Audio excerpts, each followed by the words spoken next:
ស្វាគមន៍អ្នកទាំងអស់គ្នាសូមទោសផងដែលមានយឺតក្នុងការចេញវីដេអូហើយមានដាក់បានគូសរូបបន្ថែមទៀតដោយសារមានរវល់អញ្ចឹងណាហើយចូលដល់សាច់រឿងរបស់យើងបន្ទាប់ពីផ្សិតរបស់យើងនឹងបានស្ដីឲ្យវុតយ៉ាងខ្លាំងប្រាប់ថាថ្ងៃក្រោយកុំឲ្យមើងងាយដល់ទឹកចិត្តគាត់អញ្ចឹងមិនព្រោះតែគាត់នឹងជាអ្នកក្រមែនទៅវុតបដិសេធគ្រប់យ៉ាងហ្មងគាត់សុំទោសនៅតែសុំទោសហើយផ្សិតគម្រាមថាបើសិនជាចង់សុំទោសគាត់ណាល្ងាចពេលចេញពីរៀនណាត្រូវតែនាំគាត់ណាទៅផ្ទះរបស់ទូប្រុស ហើយគាត់ក៏សួរថាតើមានការអីគាត់ថាដូចតែគ្នាហ្នឹងពីរនាក់ហ្នឹងគ្មានខុសគ្នាទេគឺខ្ញុំត្រូវការបកគលលុយឲ្យគេវិញហើយចុះអត់មានតាក់ទងទៅគាត់មុនទេហើយមានលេខមេតាក់ទងទៅគាត់ទេហើយប្រាប់សិតថាមានក៏ប៉ុន្តែខ្ញុំមិនតាក់ទងទៅក៏មិនចង់ឲ្យស្គាល់គ្នាអីបន្តទៀតដែរអញ្ចឹងតាមរយៈបុតឯង អត់មានទេបុតឯងយកទៅលើខ្លួនឯងទៅបញ្ចង់តែបុតថាអត់ទេខ្ញុំមិនណាហ៊ានយកទៅបើខ្ញុំអ្នកយកទៅបើគាត់ទៅត្រូវមាត់របស់បងម្កានហើយផ្សិតពេលហ្នឹងគាត់ថាអញ្ចឹងសម្រាប់ថាអញ្ចឹងឯណាពេលចេញពីរៀនពេលល្ងាចហ្នឹងគឺត្រូវតែនាំខ្ញុំទៅមែនហើយពីរនាក់រត់ហើយនឹងនេះក៏បានសួរថាពីរនាក់ឯងនឹងនិយាយពីរឿងអីដូចរួចផ្សិតគាត់ថាគឺរឿងដែលឯងកំពុងតែស្រមៃណាខ្ញុំនឹងកាត់ផ្តាច់ចោលណែ សិតតែកាត់ផ្តាច់ចោលក៏ប៉ុន្តែអ្នកអើយពីរនាក់នោះក៏ថាវាសនាទេវតាបានចារទោះបីជាយើងខំផ្តាច់យ៉ាងណាក៏មិនដាច់ដែរតែបើសិនជាទេវតាមិនបានចារឲ្យជាគូនឹងគ្នាទេទោះបីតែយើងខំផ្គូផ្គងគ្នាយ៉ាងណាក៏វាមិនអាចទៅរួចដែរហើយនេះក៏បាននិយាយបន្តទៀតថានេះជាទឹកចិត្តគាត់ឯងគួរណាក៏យល់ពីទឹកចិត្តគាត់ទៅបើគាត់មើលងាយឯងមិនពេញចិត្តរឿងរ៉ាវរបស់ឯងគាត់មិនព្រមឲ្យឯងណាទៅមើលថែកូនគាត់ទេមិនអត់វត្តទៅវត្តកថាត្រឹមត្រូវដល់នេះហើយរដ្ឋក៏បានបន្តទៀតថាមនុស្សយើងសុទ្ធតែមាននិស្ស័យហើយបានជួបគ្នាហើយបាននៅក្បែរស្និទ្ធស្នាលគ្នាបើមិនមាននិស្ស័យទេគឺមនុស្សនៅចិត្តគ្នាឆ្ងាយគ្នាគឺមិនអាចជួបគ្នាហ្មងអ្នកខ្លះនៅឆ្ងាយដល់ជើងមេឃនៅតែមិនអាចជួបគ្នានៅចិត្តបង្កើតក៏នៅតែមិនអាចជួបគ្នាក៏ប៉ុន្តែបើវាសនាចារហើយក៏កុំប្រឹងកាត់ផ្ដាច់អីនំទៅហត់ទេទៅសិតគាត់ថាអ្នកទាំងអស់គ្នាគិតថាទេវតាចារក៏តែខ្ញុំគិតថាអឺគឺទេវតាអត់បានចារនៃវាគ្រាន់តែជាការធ្វើដំណើរឲ្យគេត្រូវការឆ្លងកាត់ផ្លូវមួយនឹងតែប៉ុណ្្នឹងឯងហើយពេលនេះក៏គេដល់ផ្លូវហើយដែរអញ្ចឹងមានអីត្រូវបន្តទៀតទេដឹងនិយាយន័យថាម៉េចទេប្រសិនថានិយាយរួមតើវិត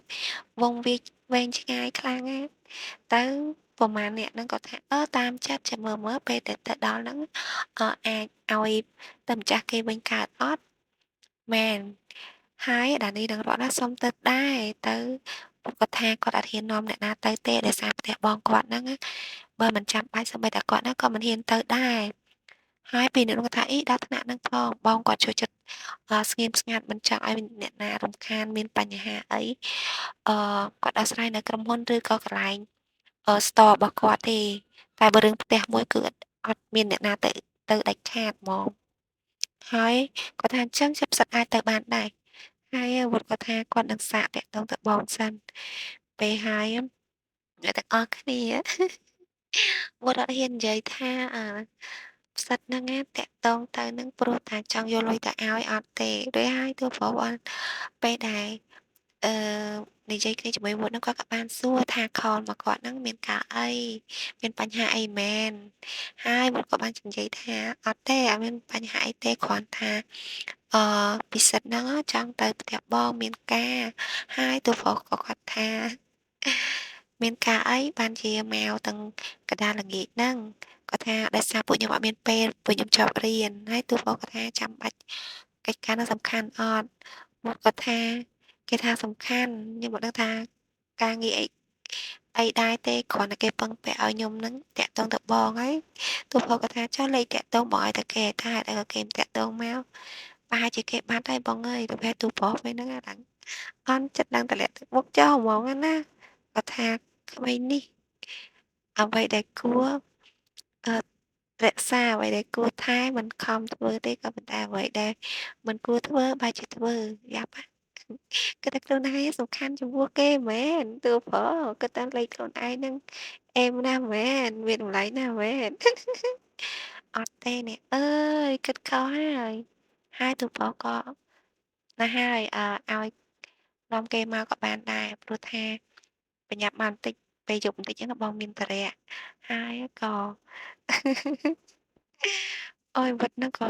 សវេសវារៀបចំអីចឹងណានាំផ្សិតចឹងទៅបើកឡានតាមផ្លូវបដាហ្នឹងណាក៏និយាយគ្នាຕົកឡងគ្នាឲ្យហើយថាលេខទូរស័ព្ទបាត់អីអីចឹងទៅរួចគាត់ព្រោះគាត់ប្រាប់បងប្រុសគាត់បែបហ្នឹងខ្លាចមានរឿងផ្សិតក៏គេយល់ស្របតាមនឹងដែរហើយក៏គេអរគុណដល់ពេលដល់ផ្ទះទូប្រុសអូយអ្នកទាំងអស់គ្នានេះសំណាងហើយដែលប៉ាម៉ាក់របស់ទូប្រុសនៅហើយទូប្រុសគាត់អត់គិតថាអឺនឹងមានបញ្ហាអីទេដោយសារថាគាត់ហ្នឹងមានធុរៈទៅពេលយប់ហើយម៉ាក់ប៉ាគាត់អត់នៅហើយកូនរបស់គាត់ហ្នឹងក៏គិតថាបន្តិចបងហ្នឹងនឹងនាំកូនរបស់គាត់ហ្នឹងទៅផ្ញើនៅផ្ទះពុតនឹងឯងក៏ប៉ុន្តែចាយដល់ណីនេះកូនក្រមុំរបស់អេដមីនទៅនេះអូយហួសចិត្តតែម្ដងគ្រាន់តែទៅដល់ផ្ទះតួប្រុសហ្នឹងក៏មានអ្នកអឺបម្រើនៅក្នុងផ្ទះហ្នឹងគាត់ក៏បានអឺអញ្ជើញអីចឹងថាឲ្យអ្នកប្រុសចាំនៅកន្លែងបន្ទប់ទទួលភ្ញៀវអីហើយមុតហើយនឹងផ្សិតហ្នឹងក៏បាននិយាយគ្នាថាដាច់ខាតណាត្រូវនិយាយតាមដែលបានសន្យាផ្សិតក៏អូខេអូខេអញ្ចឹងណាពេលដែលទៅដល់ហ្នឹងគឺអត់ឲ្យទៅដល់ហុចលុយភ្លាមតែហ្មងឯងត្រូវមើលស្ទាបស្ទង់ផ្លូវចិត្តនឹងទឹកមុខរបស់តួប្រុសសិនមុតគឺបានរៀបចំហើយជាស្រេចហ្មងឲ្យផ្សិតរបស់យើងនឹងមិនមែនទៅដល់ហុចលុយឯងអ្នកទាំងអស់គ្នាទៅដល់តួប្រុសរបស់យើងហៅអញ្ជើញអង្គុយលេងអង្គុយអីហ្នឹងណាហើយក៏អឺមេផ្ទះនិងអ្នកបម្រើក្នុងផ្ទះអីចឹងគាត់ក៏លើកទឹកលើកអីលើកនំលើកអ្នកយកមកឲ្យហើយផ្សិតគាត់ថាគាត់បញ្ញាប់ត្រឡប់ទៅវិញទេមិនបាច់ទេអត់អីទេក៏តែតួប្រុសនឹងស្រាប់ហើយផ្ទះគេអ្នកមានណាមានភ្ញៀវមកលេងផ្ទះអញ្ចឹងគេត្រូវតែទទួលភ្ញៀវមានទឹកមានអីចឹងហើយវត្តណាខ្លាចបងណាធ្វើទឹកមុខពាក់កណ្ដភ័យភ័យហើយក៏សួរបងប្រុសថាអូនដំណៃណាគាត់ថាអូនដំកំពុងតែគេងអត់ទាន់ភ្ញាក់ទេហើយមានការអីពីរនាក់ពេលហើយបុត្រក៏ទៅចោលទៅផ្សិតគេអ្នកមានការមិនមែនខ្ញុំទេហើយខ្ញុំសុំទៅលេងអូនដំបន្តិចបានអត់តើទូប្រុសគាត់ថាឡើងទៅមើលនៅក្នុងបន្ទប់ទៅហើយបងអឺកុំផ្អាកទៅបងនិយាយបន្តិចបានអត់ទៅវត្តហ្នឹងក៏មិញមករំនឹងរត់ឡើងទៅលើហើយក៏ប៉ុន្តែពេលទូប្រុសនិយាយថាគាត់មានការនិយាយជាមួយបន្តិចអូយអេមីណាចេះតែអស់សំណាយអត់ទាន់ចង់និយាយពេលហើយវត្តគាត់ថាបងមានការអីមែនតែទូប្រុសគាត់ថាយប់នេះបងមានការសំខាន់ហើយបងថាថ្ងៃហ្នឹងបងនឹងយកឧត្តមទៅផ្ញើផ្ទះអូនហើយបើអូនមកហើយនៅគេងហ្នឹងជាមួយឧត្តមមួយយប់ទៅកុំឲ្យពិបាកនាំទៅនាំមកអញ្ចឹងណាចាំផឹកចាំបងអ្នកជូនអឺអ្នកទាំងអស់គ្នាទៅវិញអញ្ចឹងណាហើយវត្តហ្នឹងគាត់ថាបងមានតារៈជប់ហ្នឹងហើយវត្តហ្នឹងក៏ងាកមកមើលមុខផ្សិតពេលហ្នឹងគាត់ថាឥឡូវនិយាយកិច្ចការអីសិនមកហើយគាត់សួរថាអត់ល្អិតនិយាយមកមានការអីឯងភ្លេចអីវ៉ាន់ភ្លេចអីមែនហើយមានបញ្ហាអីមែនទៅថ្ងៃមុនហ្នឹងនិយាយមកបាច់ក្រែងចិត្តមិនបាច់អីទេព្រោះថាបើមានការអីឲ្យបងជួយប្រាប់មកបងនឹងជួយហើយមិនបាច់ចាំក្រែងចិត្តថាមិនខ្លាចចិត្តខ្លាចអីទេទៅផ្សិតហ្នឹងក៏អេមិនដឹងថាគួរនិយាយថាម៉េចទេណា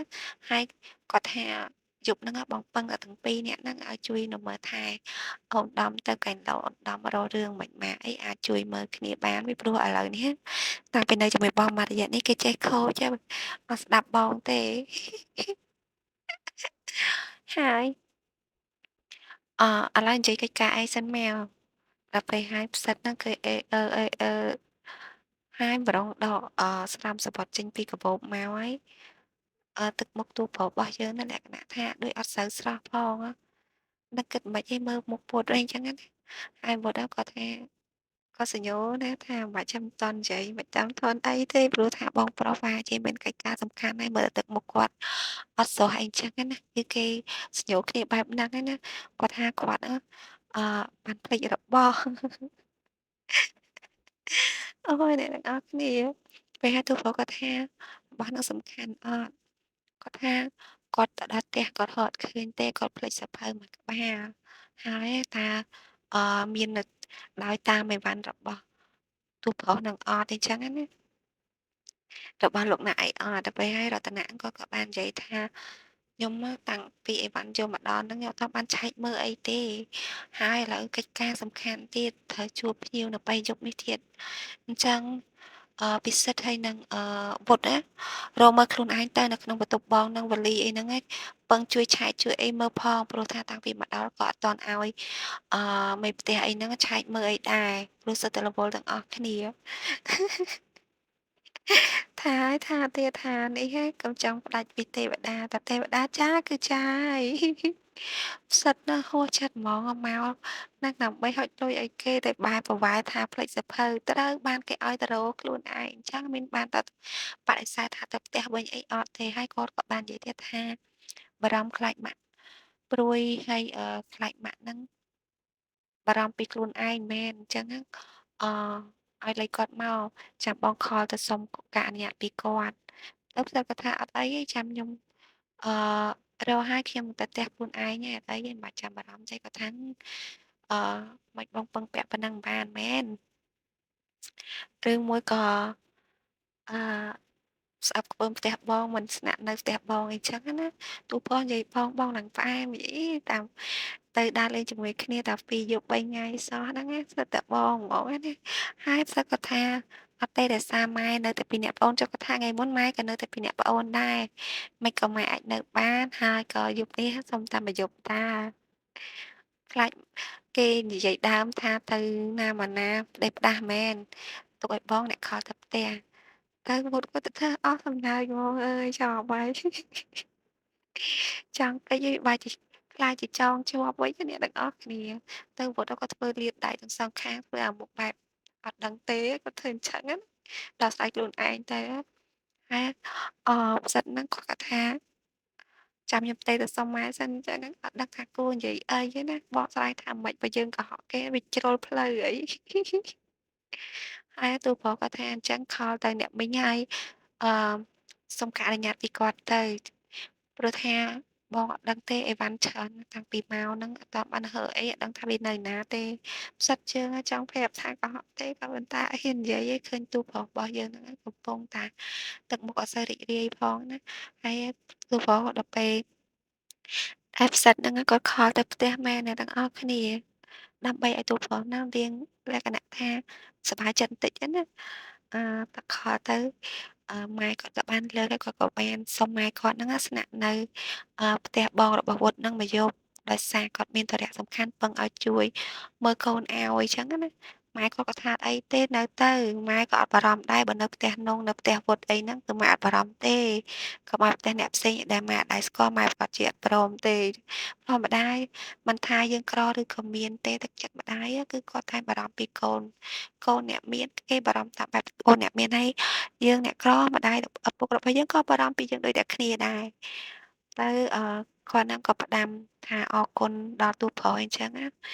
ឃើញសឹកក៏ថាបាទចាំកូនអរគុណគាត់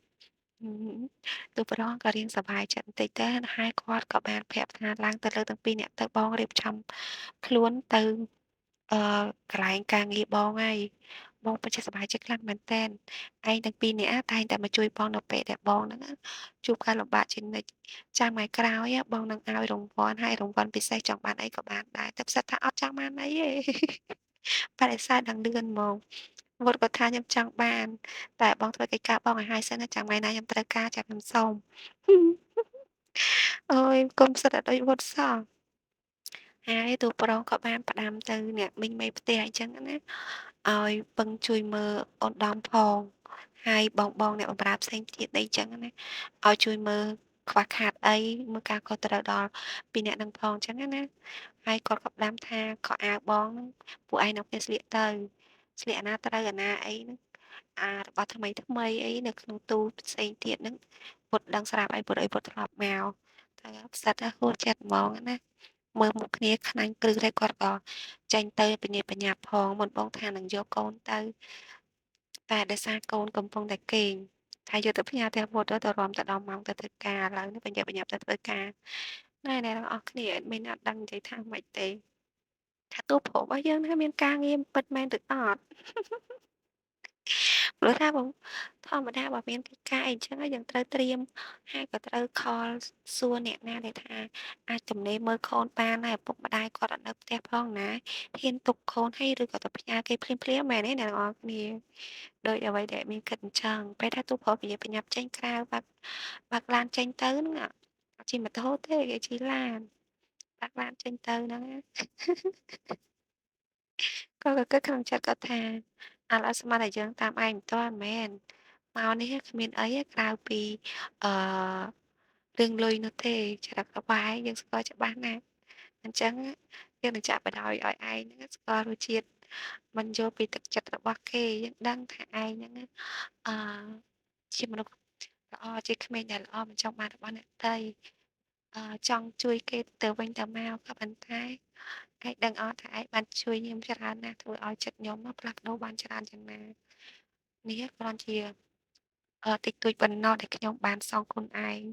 ទោះរបស់យើងគឺវែងឆ្ងាយអ្នកទាំងអស់គ្នាអញ្ចឹងគ្រប់យ៉ាងទោះព្រោះឲ្យបានមានកិច្ចការរវល់អីទេអូយល្បិចសាហាវហើយវត្តវិញក៏បានទៅប្រាប់ម៉ាក់គាត់ប៉ាគាត់ហើយនិងបងស្រីគាត់ចឹងកុំឲ្យបារម្ភថាយប់ហ្នឹងធ្វើនៅគេនៅផ្ទះរបស់ទូប្រុសហើយថែមទាំង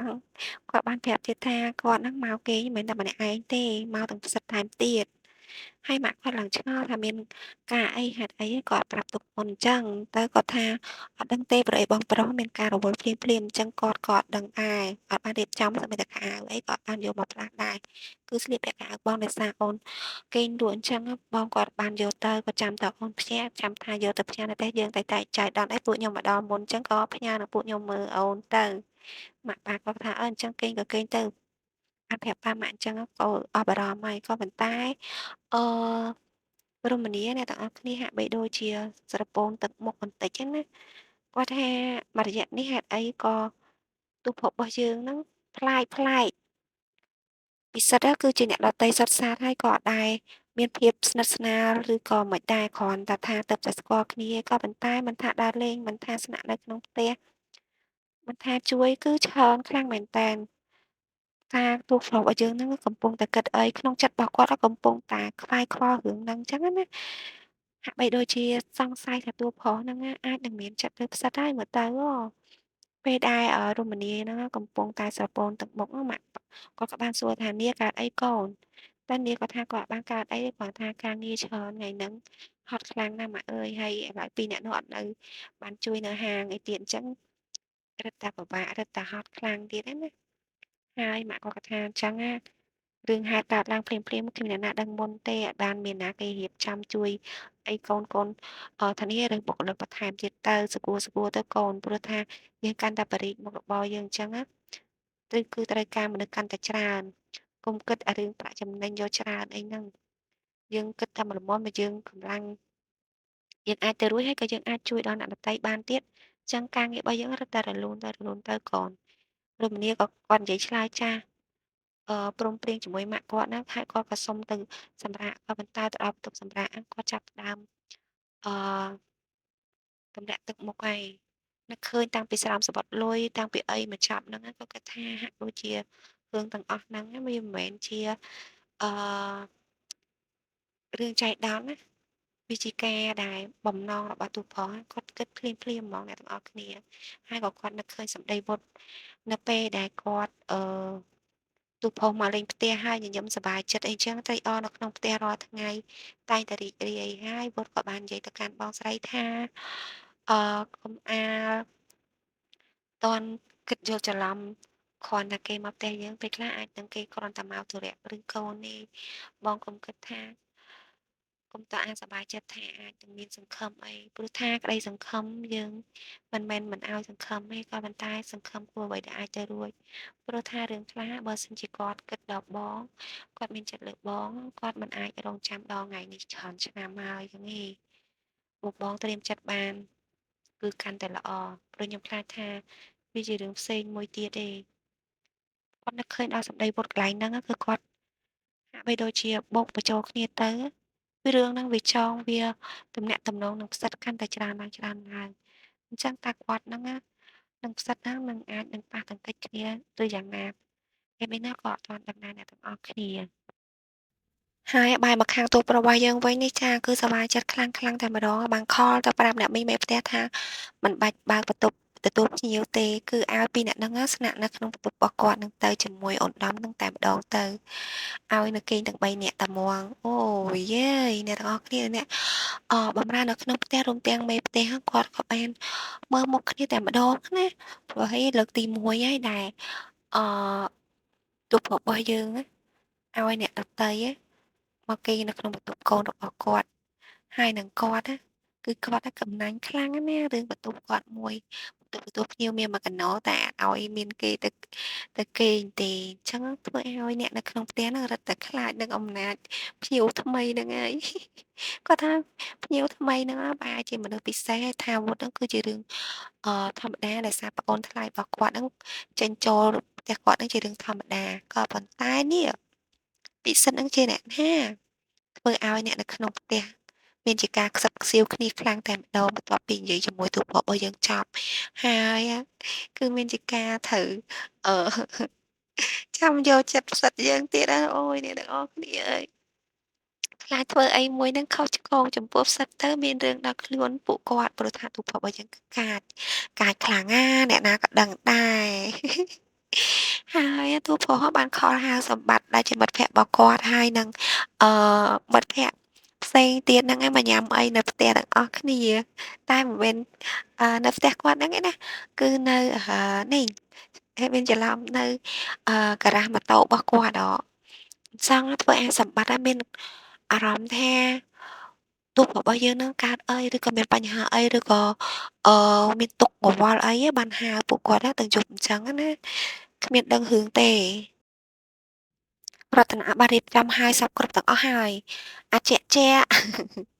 គ្រឿងក្លែមគ្រឿងអីមានគ្រប់មុខគ្រប់យ៉ាងតែម្ដងហើយឡើងពោពីហ្នឹងណាពេលដែលក្រុមមិត្តភក្តិមកដល់ហ្នឹងណាឃើញគ្រប់យ៉ាងរៀបដូចជាកម្មវិធីមួយគ្រប់កំណត់មួយទាំងមូលអញ្ចឹង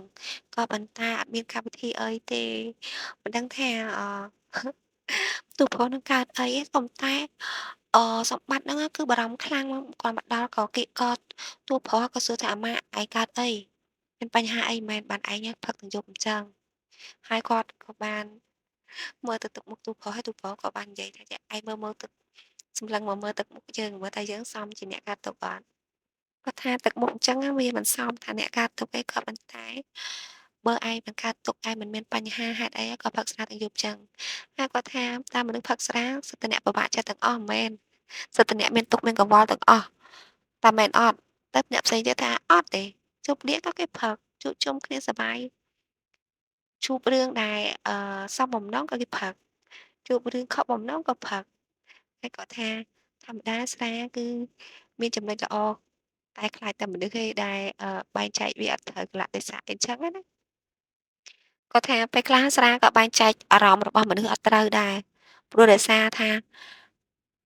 មានបញ្ហាក៏ផឹកសប្បាយក៏ផឹកមានទុក្ខមានអីក៏ផឹកអញ្ចឹងមិនដឹងថាស្រាហ្នឹងគេបង្កើតឡើងដោយសារអីគាត់ថា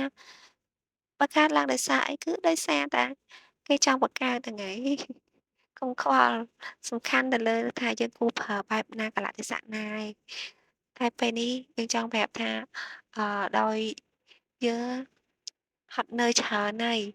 ចង់ជួបជុំមិត្តភក្តិហ្នឹងជប់លៀងម្ដងកុំឲ្យគិតថាយើងហ្នឹងជាមនុស្សដែលទុកមិត្តភក្តិចោលហើយអោបតែទុក្ខអោបតែបញ្ហាអញ្ចឹងណាចាប់ពីពេលនេះតទៅគាត់នឹងផ្លាស់ប្ដូរជីវិតបែបថ្មីរស់នៅថ្មីហើយសម្បត្តិថាតើអ្នកណាតើអ្នកណាដែលអាចផ្លាស់ប្ដូរអឺបុរសមុខដៃចិត្តថ្មបានហើយតើសម្បត្តិគាត់សួរអញ្ចឹងម្នាក់ទៀតគាត់ថាចាអើយឯងបើចាំសួររយគ្រាន់តែយើងគិតហ្នឹងក៏យើងដឹងដែរថាអ្នកជាអ្នកណាទៅទូប្រុសគាត់ថាពួកឯងនិយាយពីស្អីហើយម្នាក់ទៀតដែលគាត់មានសង្សារដែលប្អូនថ្លៃគាត់ហ្នឹងកូនកាត់ហ្នឹងឈ្មោះប៊យហ្នឹងគាត់ក៏បានថាយើងគ្រាន់តែមើលក៏យើងដឹងដែរអាណ៎ឯងមិនបាច់ចាំមកកុហកយើងទេតែគាត់ថាឯងដឹងអីពីយើងដឹងអីគួរតែឯងដឹងហើយថាយើងចង់និយាយពីអីគាត់ថាគាត់អត់ដឹងហើយសម្បត្តិគ្រាន់តែ មិត្តភក្តិម្នាក់ទៀតហ្នឹងប្រហែលបែបហ្នឹងគាត់យល់តែម្ដងគាត់ឲ្យញឹមហើយគាត់ថាពួកម៉ាអញ្ចឹងយើងជល់កែវមួយព្រោះអីសម្បត្តិគឺត្រេកអរយ៉ាងខ្លាំងហ្មងដែលសត្រូវបេះដូងដែលគាត់ខ្លាចជាងគេបំផុតគឺតួប្រុសរបស់យើងហ្នឹងឯងព្រោះថារមនីគឺស្រឡាញ់តួប្រុសរបស់យើងហើយសម្បត្តិដឹងតែសម្បត្តិគឺមិនផ្លាស់ប្ដូរចិត្តទេដោយសាររមនីគឺជាមនុស្សស្រីម្នាក់ដែលល្អអញ្ចឹងសម្បត្តិតាមញ៉ាយយូរណាស់ហើយតាំងពីគេហ្នឹងមិនទាន់ត្រូវជាបងប្អូនថ្លៃនឹងគ្នាអ្នកទាំងអស់គ្នាតាំងពីរមនានឹងតួប្រុសរបស់យើងអត់ទាន់ជាប់សាច់ឈាមអីតែរហូតដល់តួប្រុសហ្នឹងគេការហើយហើយនៅតែតាមញ៉ាយប្អូនថ្លៃគេរហូតហ្នឹងហើយរមនាក៏ដឹងដែរថាសម្បត្តិហ្នឹងមានចិត្តលើគាត់តែរមនាអត់ដែលមានការតាក់ទងអីក្រៅពីអឺអ្នកលក់ហើយនិងអ្នកទិញឯក្រៅពីទំនាក់ទំនងរឿងរកស៊ីអីហ្នឹងគឺគាត់ដាច់ខាតហ្មងគាត់ដែលមើលសម្បត្តិក្នុងរឿងផ្សេងទេដល់ពេលសម្បត្តិគ្រាន់តែឮម្នាក់នោះនិយាយទៅទូភ័ព្វរបស់យើងអត់បដិសេធហើយបែរជាញឹមអញ្ចឹងណាហើយសម្បត្តិគឺត្រេកអរខ្លាំងមកជុលមួយហើយមិត្តភក្តិគេ3 4នាក់ផ្សេងទៀតហ្នឹងគាត់ថាគាត់មិនដឹងថាជាចង់អរគុណម្នាក់នោះយ៉ាងណាទេដែលអាចកែប្រែទូភ័ព្វរបស់យើងឲ្យត្រឡប់មកដូចដើមវិញអញ្ចឹងណាហើយក៏ផ្លាស់ប្ដូររឿងខ្លះដែរទៅទូប្រុសថាបានហើយពួកឯងឈប់និយាយរឿងហ្នឹងទៅវាមិនដូចពួកឯងគិតទេគាត់ថាវាមិនដូចដែលយើងគិតទេព្រោះឯងអាចគិតនឹងលើសយើងទៅទៀតទូប្រុសញញឹមចូលកែវវិញតែនឹងឯងហើយបែរមកខាងផ្សិតវិញណានេះហើយនឹងរត់គឺគាត់ព្រួយបារម្ភខ្លាំងគាត់ក៏បានខលមកថាមានបញ្ហាអីអត់ទៅផ្ទះគេតែឯងនឹងយ៉ាងម៉េចហើយគេថាអីអត់គេរករឿងអីអត់ហើយគាត់ថាគេបានថាអីហើយក៏គេបានរករឿងអីដែរព្រោះអីពេលនេះគាត់កំពុងនៅផ្ទះរបស់គេពីរនាក់នោះព្រោះអីគេឆាតក្នុងក្រុមអញ្ចឹងគេខលក្នុងក្រុមដោយសារគេបារម្ភវាមិត្តភក្តិពីរនាក់នោះប្រកាច់ហូរអូយគាត់ថាទេវតានៅខាងពួកគាត់ហើយអ្វីដែលពួកគាត់គិតនឹងចាប់ផ្ដើមចងជាខ្សែក្រហមហើយអ្នកទាំងអស់គ្នាអើយហើយផ្សិតតាគេនិយាយរឿងហ្នឹងគឺបិទទូរស័ព្ទហើយអត់ចង់និយាយតទៀតហើយបន្ទាប់ពីបិទទូរស័ព្ទហើយវត្តគាត់ថាខឹងអីហ្នឹងផ្សិតគាត់ថាគាត់បានខឹងតែពីរអ្នកហ្នឹងផ្ដេសផ្ដាស់ណាមើល BL ជ្រុលពេកហើយហើយទោះបីយ៉ាងណាក៏វាមិនអាចទៅរួចដែរវត្តគាត់ក៏សួរទៅវត្តដែរគាត់ថាតើឯងមានគិតដូចគេអត់គាត់ថាគាត់អត់បានគិតទេក៏ប៉ុន្តែពេលខ្លះគាត់ក៏មានអារម្មណ៍ថាគាត់ក៏ចង់គិតបែបហ្នឹងដែរគាត់និយាយត្រង់បែបហ្នឹងគាត់ថាមិនបាច់ចាំគិតទេអញ្ចឹងវាមិនអាចទៅរួចទេតែវត្តថាពេលខ្លះគាត់គិតថាវាមិនអាចទៅរួចក៏ប៉ុន្តែរឿងខ្លះដែលកើតឡើងពីមួយថ្ងៃទៅមួយថ្ងៃហាក់បីដូចជានាំផ្លូវទៅបែបហ្នឹងតែម្ដងណាវត្តនិយាយត្រង់ហើយគាត់ថាបើសិនជាថ្ងៃណាមួយរឿងបែបហ្នឹងកើតលើឯងពិតមែនផ្សិតថាមិនបាច់ចាំថ្ងៃណាមួយមិនបាច់ចាំឧទាហរណ៍មិនបាច់ចាំអីទាំងអស់គាត់ថាគាត់ទៅងុយទឹកហើយពេលហើយទៅងុយទឹកនឹកឃើញដល់ខែអាវស្លៀកពាក់ទៀតទៅវត្តគាត់ថាគាត់រៀបចំហើយគាត់ដឹងថាផ្សិតនឹងអត់ហ៊ានទេប៉ះពាល់របស់គេព្រោះថារើអីវ៉ាន់អីគាត់មកនឹងមកជួរៀបអីវ៉ាន់ឲ្យទូផោដាក់ទុកកន្លែងណាអីនេះជាមួយវត្តហើយជាមួយមេផ្ទះហ្នឹងហើយសភៅហ្នឹងគឺរកមិនឃើញទេហើយទូផោក៏ដឹងដែរថាគ្មានសភៅទេព្រោះអីម្នាក់ហ្នឹងរឿងការរៀនសូត្ររឿងរបស់រៀនហ្នឹងគឺប្រុងប្រយ័ត្នណាស់អីវិញណាឡើងហួចចិត្តតែម្ដងណាបុតក៏បានរៀបចំគាត់ថាស្លៀកពាក់ហ្នឹងទៅខោអាវបងគាត់ហ្នឹងថ្មីនៅក្នុងខាងហ្នឹងក៏រៀបអាវឲ្យហើយបាច់ភ័យថាស្លៀកដែលពីគាត់ទេតែផ្សិតគាត់ថាមិនមែនគាត់គិតអញ្ចឹងទេគាត់ប៉ុន្តែគាត់ក្រែងចិត្តរបស់គេថ្លៃអញ្ចឹងណាគាត់ថាមិនបាច់ចាំគិតរឿងហ្នឹងឯងបើបងឲ្យពាក់ទៅខ្ញុំក៏ពាក់ឲ្យខ្ញុំយកពាក់អាណាល្អរបស់បងហើយសំណុកទៅផ្ទះយកតែមួងហើយនេះខ្ញុំរើសឲ្យឯងហើយអាវនេះអីនេះគឺស្អាតស្អាតហើយសមនឹងឯងអូយវត្តហ្នឹងក៏ណាស់ដែរគាត់ថាគាត់អត់ចង់បានបកគេឯងពាក់បោះគាត់ហើយមិនឯងចង់ឲ្យគាត់វិញមែនពេលឯងឲ្យគាត់វិញចឹងឯងក្រាញ់ចិត្តគាត់ទេធម្មតាយើងពាក់ហើយរួចហើយគាត់សុខចិត្តឲ្យយើងយកថ្មីដើម្បីកុំឲ្យដែលគាត់ហើយឯងចង់ទុកឲ្យគាត់ហ្នឹងចង់ឲ្យគាត់ប្រើដែលឯងមែនតែផ្សិតថាឯងនិយាយត្រូវអញ្ចឹងបាច់ចាំយកអាណាថ្លៃអីទេយកអាណាធម្មតាសាមញ្ញបានហើយហើយយប់ឡើងជ្រៅប្រហែលជាម៉ោងខ្ទង់ម៉ោង2ទៀបភ្លឺហើយ ទោះព្រោះអត់ទាន់ត្រឡប់មកហើយធ្វើឲ្យអ្នកខ្លះហ្នឹងគឺគេលក់ឲ្យច្រាលចុះច្រាលឡើងតែមុតវិញហ្នឹងគឺគេលក់បាសដៃបាសជើងពីអ្នកពូក្មួយបាត់ហើយម្នាក់នេះវិញហាក់បីដូចជាបារម្ភគេថាមិនដឹងថាគេកើតអីយប់ស្មាននេះហើយមិនទាន់មកអីអញ្ចឹងក៏ប៉ុន្តែឡានហ្នឹងក៏បានបន្លឺសំឡេងមកដល់ផ្ទះតែម្ដងពេលដែលឮសំឡេងឡានហើយក៏គាត់ចាប់ផ្ដើមញញឹមវិញថាគេមកហើយតែខ្លួនឯងងុយខ្លាំងតែគេអត់លក់ទេចិត្តហ្នឹងវានៅនឹងគេហ្មងណា អត់ដឹងថាមូលហេតុអីទេហើយក៏បានគិតក្នុងចិត្តថាអ្នកមានចឹងមែនសូម្បីតែពេលវេលាសម្រាប់សម្រាកពេលយប់ក៏មិនគ្រប់គ្រាន់ដែរនៅរកស៊ីនៅជួបភ្ញៀវណាត់ដល់យប់ជ្រៅទៀតចឹងបានគេមានខំឲ្យឯងខំដែរត្រឹមម៉ោង4ម៉ោង9ម៉ោង10យប់អីហ្នឹងត្រឡប់ពីរើអេចាយមកវិញអញ្ចឹងបានមិនមានដូចគេគាត់និយាយចឹងគាត់ថាឲ្យខ្លួនឯងទៅគាត់ដោយសារវាខុសគ្នាកលៈទេសៈខុសគ្នាក៏ប៉ុន្តែអ្នកទាំងអស់គ្នាមិនថាអ្នកមានអ្នកក្រសុទ្ធតែមានហេតុនិងផលក្នុងការរស់នៅនិងរស់ស៊ីខុសគ្នាអ្នកខ្លះគេនៅតែដើរតែលេងក៏គេមានប្រាក់ចំណូលដែរដោយសារការងាររមុខរបរខុសគ្នាហើយតួប្រុសរបស់យើងអត់បានបើកឡានមកខ្លួនឯងទេគឺគាត់បើកជិះតាក់ស៊ីមកទេហើយសង្វឹងនឹងជួបជាំតែម្ដងណាព្រោះថាគាត់អត់អាចបើកឡានទេខ្លាចមានគ្រោះថ្នាក់តាមផ្លូវអញ្ចឹងណាដល់ពេលហើយអ្នកបើកតាក់ស៊ីនោះក៏បានគ្រាគាត់ចុះពីឡានថានឹងនាំគាត់ចុះទៅក្នុងផ្ទះតែគាត់ថាអត់អីទេគាត់អរគុណហើយបានជូនគាត់មកដល់ផ្ទះហ្នឹងគាត់ក៏បានឲ្យលុយឲ្យគេហើយអូខេអ្នកទាំងអស់គ្នាអ្នកតាក់ស៊ីហ្នឹងគាត់ថា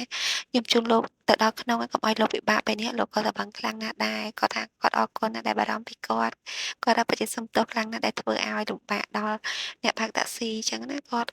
អត់ចង់ថាលំបាកដល់លោកពូអញ្ចឹង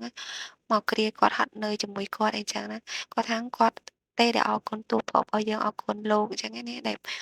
លុយដែលលោកឲ្យមកខ្ញុំហ្នឹងគឺវាច្រើនខ្លាំងណាស់តែគាត់ថាអត់ទេវាមិនច្រើនទេគាត់ដឹងថាពុកគេពុកយើងឲ្យធ្វើការដល់យប់ជ្រៅអាត្មាហ្នឹងនឹងទៀបភ្លឺឲ្យមិនតាមបានសម្រានផងនេះចាត់ទុកថាជាទឹកចិត្តរបស់គាត់អញ្ចឹងទៅហើយក៏អ្វីដែលគាត់ទទួលបានទៅវិញហ្នឹងគឺទឹកចិត្តរបស់លោកពូដែលបារម្ភពីខ្ញុំនិងជួយខ្ញុំប៉ុណ្ណឹងគឺខ្ញុំអរគុណខ្លាំងណាស់ហើយទៅអូយគេអ្នកមានតែនិយាយឡើងផ្អែមជាមួយគាត់ទៀតណាគាត់ឡើងញញឹមគាត់រំភើបចិត្តហ្មងហើយគាត់ថាចេះអត់អីទេទុកខ្ញុំកន្លែងហ្នឹងហើយខ្ញុំទៅចូលក្នុងផ្ទះខ្លួនឯងទោះព្រោះអត់ហ៊ានហាអត់ហ៊ានខលឲ្យអ្នកបើកឡាននៅក្នុងផ្ទះអីទេគាត់មិនចង់រំខានដំណេកពួកគាត់អញ្ចឹងក៏ប៉ុន្តែផ្សិតរបស់យើងគាត់មើលពីលើមកគាត់ឃើញសភាពតួរបស់យើងឲ្យឃើញជិះតាក់ស៊ីមកអញ្ចឹងណាគាត់ក៏គិតថាអូត្រូវហើយគេបារម្ភពីសុវត្ថិភាពអ្នកតាមផ្លូវខ្លាចបើកបរមកគ្រោះថ្នាក់ដល់អ្នកដទៃមិនត្រឹមតែគ្រោះថ្នាក់ខ្លួនឯងអញ្ចឹងណាក៏ញញឹមហើយក៏គិតថាហើយគួរធ្វើយ៉ាងម៉េចគិតទុកគេចោលបែបហ្នឹងមែនព្រោះពេលដែលតាក់ស៊ីត្រឡប់ទៅវិញហ្នឹងទូប្រុសរបស់យើងហ្នឹងគឺគាត់អឺនេះអ្នកទាំងអស់គ្នាទូប្រុសរបស់យើងហ្នឹងគឺគាត់គេហៅថាធ្វើជាដួលនៅនឹងមុខផ្ទះឬក៏មិនក៏ឲ្យមានតែដឹងថាគាត់ធ្វើដួលឬក៏គាត់នឹងដួលមែនតែនទេតែផ្សិតហ្នឹងក៏ឃើញទស្សនភាពបែបហ្នឹងហើយក៏បញ្ញាប់រត់ចុះពីលើផ្ទះចុះមកតែម្ដងអត់ហៅអ្នកណាព្រោះខ្លាចភ្ញាក់ដល់អ្នកដទៃសុទ្ធតែអ្នកគិតពីអារម្មណ៍អ្នកដទៃពេលមកដល់ឃើញទូប្រុសយើងបែបហ្នឹងគាត់ថាលោកណាក់យ៉ាងម៉េចហើយគាត់ថាខ្ញុំអត់អីទេខ្ញុំដើរខ្លួនឯងបានទៅផ្សិតហ្នឹងក៏អត់គ្រាគាត់ដែរទោះគាត់ឡើងខ្លួនឯងដល់ពេលឡើងទៅដួលទៀតហើយផ្សិតហ្នឹងក៏គេទ្របងអ្នកទាំងអស់គ្នាទ្រកុំឲ្យទូប្រុសរបស់យើងដួលណាតែទូប្រុសរបស់យើងហ្នឹងក៏ក្រៀកស្មាគុំផ្សិតជាប់ហើយក៏លក្ខណៈថាយើងស្រវឹងណាអ្នកទាំងអស់គ្នាក៏កាយទៅស្មាគេហើយគាត់ថាខ្ញុំអត់អីទេខ្ញុំអត់ស្រវឹងទេខ្ញុំអត់ស្រវឹងទេអត់អីទេតែវាគាត់ថាប៉ុណ្ណឹងឯងថាមិនស្រវឹងទៀតឡើងដើរលេងត្រង់ផ្លូវនេះណាស្រវឹងហើយនៅចេះគិតរឿងអត់បើកឡានមកខ្លួនឯងពិតជាប្រសើរក៏ប៉ុន្តែស្រវឹងបែបនេះអ្នកដែលជាប្រពន្ធនៅផ្ទះហ្នឹងប្រកាសជាពិបាកដោយសារមើលឡើងជោគជាំអស់ហើយហ្នឹងតែទូប្រុសថាឯងល្អូអីហ្នឹងគ្រាន់តែមកជួយខ្ញុំប៉ុណ្ណឹងសោះឯងល្អូមិនខឹងខ្ញុំមែនខ្ញុំមិនឲ្យជួយទេមិនបាច់ទេខ្ញុំដើរខ្លួនឯងបានសិតហ្នឹងគាត់អស់សំណើចគាត់ថាអត់អីខ្ញុំមិនបានថាអីណាហើយក៏ឃាតប្រុសរបស់យើងហ្នឹងឯងទៅក្នុងសាឡុងនៅក្នុងផ្ទះហ្នឹងទៅអ្នកនរគ្នាគ្រាន់តែឃាដល់កន្លែងសាឡុងហ្នឹងធម្មតាយើងមិនធ្វើផ្ដេកឲ្យធូបប្រុសបានគេងនៅលើសាឡុងឲ្យស្រួលបួលអីអញ្ចឹងណាអើអ្នកអើយ ប្តីខ្លួនគេវឹបទៅវាអាលុំនឹងខ្លួនឯងទៅលើទ្រូងគេតែម្ដងហើយអ្នកខ្លះស្រវឹងឬក៏បន្លំកូនគេអ្នកទាំងអស់គ្នាពេលដែលគេដួលលើទ្រូងហ្នឹងណាដៃអោបកូនគេឡើងជាប់ហ្មងណាហើយគាត់ថាចេះអូយខ្លួនឯងនេះធ្ងន់ណាស់អូយអ្នកនរគ្នាស្រវឹងហើយចេះថាឲ្យគេទៀតឲ្យទៅផ្សិតថាយកលេងបើធ្ងន់ណាស់លេងគាត់ថាលេងតាខ្លួនឯងនឹងក៏អូបណាស់ខ្ញុំចង់និយាយអញ្ចឹងតែវាក៏កាលាសម្ដីមិនទាន់អញ្ចឹងណាអូយស្រវឹងក៏ប៉ុន្តែរៀបរាប់ទៅហើយបើទៅប្រុសរបស់យើងស្រវឹងនេះបន្លំទៅហើយគាត់ថាបានហើយបានលេងតែទៅប្រុសគាត់ថាអើយខ្ញុំពិបាកក្នុងខ្លួនណាពិបាកត្អូញត្អែគ្រប់បែបយ៉ាងគាត់ថាចាំគាត់តិចគាត់ទៅយកទឹកយកអីមកជូតឲ្យអញ្ចឹងណាតែពេលទៅគាត់ថាកុំទៅពេលនេះខ្ញុំអត់ចង់នៅម្នាក់ឯងទេហើយគាត់ថាអត់ចង់នៅម្នាក់ឯងចាប់ពីមុនមកចេះនៅបានហើយពេលនេះមិនក៏ចេះនៅមិនបានគាត់ថាគាត់ពិបាកចិត្តណាស់ជួយគាត់ផងអញ្ចឹងដល់ពេលផ្សិតហើយគាត់ទៅលើគេពិបាកចិត្តណាគាត់នៅស្ងៀមហ្មងស្ងៀមថ្មឹងហ្មងណាហើយតែគេស្ងៀមហើយបន្តទៀតយ៉ាងណាឯងមានអ្នកដឹងឯណាគេចាំជួបគ្នាជាមួយឯមាននៅពេលបន្តទៀតថាទូរបស់យើងស្រវឹងមែនឬក៏ស្រវឹងលេងឬក៏បន្លំមែនឬក៏បន្លំមែនបន្លំមែនឬក៏បន្លំលេងអូយនិយាយឡើងត្រឡប់ទៅលិនអស់ហើយនេះអរគុណអ្នកទាំងអស់គ្នាសម្រាប់ការស្វែងចូលចិត្តអេមីនហើយបើសិនជាយឺតយ៉ាវខុសឆ្គងត្រង់ណាអេមីនណាក៏សូមទោសផងណា